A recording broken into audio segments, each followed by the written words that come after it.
আপনারা দেখেন ফতুল্লার রাজনীতির চেহারা পরিবর্তন হয়ে গেছে। যারা সন্ত্রাস করেছে, চাঁদাবাজি করেছে, এই দলটাকে ব্যবহার করেছে, কেন্দ্রের অনেক নেতাকে টাকা দিয়ে তারা নেতৃত্ব কিনে এনেছে। তারেক রহমানের কাছে তারা টিকে থাকতে পারে না, তাদেরকে শাস্তির আওতায় আসতে হয়েছে। এখনো বস্তায় বস্তায় টাকা নিয়ে ঘুরে আর স্বপ্ন দেখে আবার বিএনপিতে ফিরে আসবে, সেই দিন কখনো হবে না, সেই দিন কখনো আর হবে না বলে রাখলাম।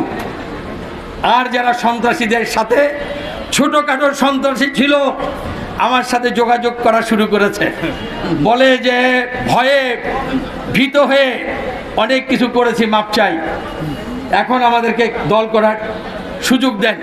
ওয়েলকাম। তারা যদি আসতে চায় ভালো পথে, অবশ্যই। একজন মানুষ পাপ করে অনেক দিন, তওবা করার পর আল্লাহ ক্ষমা করে দেয়।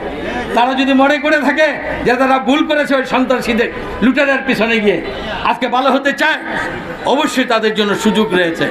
কিন্তু এখনও যদি সেই আশায় থাকে যে আবার তাদের নেতা ফিরে আসবে, আবার এই সন্ত্রাসী কর্মকাণ্ড করবে, তাহলে অবশ্যই বিএনপির কাছ থেকে শাস্তির ব্যবস্থা অবশ্যই তারা পাবে। কোনো রকম ছাড় দেওয়া হবে না, কোনো রকম ছাড় দেওয়া হবে না। মনে রাখবেন, আমাদের নেতা আসবে, সুন্দর ভালো মানুষের একটা সংগঠন তাকে উপহার দিতে হবে।